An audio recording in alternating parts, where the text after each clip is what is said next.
நிதி நிலைமையை பற்றி பேசுவதற்கு முன்பாக நிதி நிலைமையை அதை வந்து வெளியிட்டவரை பற்றி பேசலாம்னு நினைக்கிறேன். அந்த வெளியிட்டவரை பற்றி ஒரு காணொலி மட்டும் நான் உங்களுக்கு வந்து காமிச்சிடுறேன். அவர் யார் என்பது இதை மக்கள் பார்க்கட்டும்.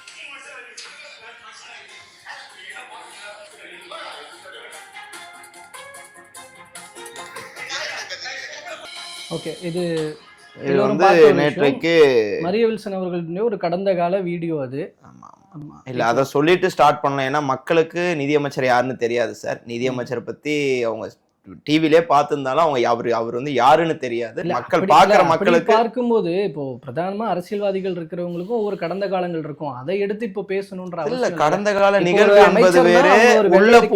உள்ள போய் இருக்கிறவங்கள தாக்கிட்டு வெளியே வந்துட்டு என் மேல கேஸ் போடுவியா நான் பாத்துக்கிறேன்னு சொல்லி மிரட்டுறது என்பது வேறு.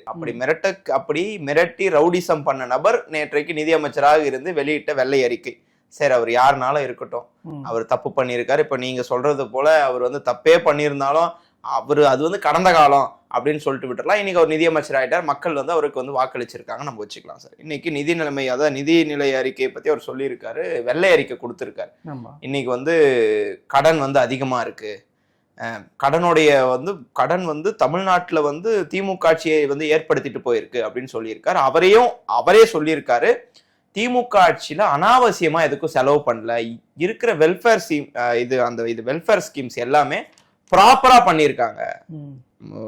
திராவிட முன்னேற்ற கழக இது ஆட்சியில எந்தெந்த திட்டங்கள்லாம் செயல்பாட்டுல இருக்கோ அதுக்கெல்லாம் வீண் செலவு பண்ணல. அது எல்லாமே வந்து நல்ல விஷயத்துக்காக தான் அவங்க ஸ்பெண்ட் பண்ணியிருக்காங்கன்னு சொல்லிட்டு நேற்றைக்கு பிரஸ் மீட்ல அவரே சொல்லியிருக்காரு.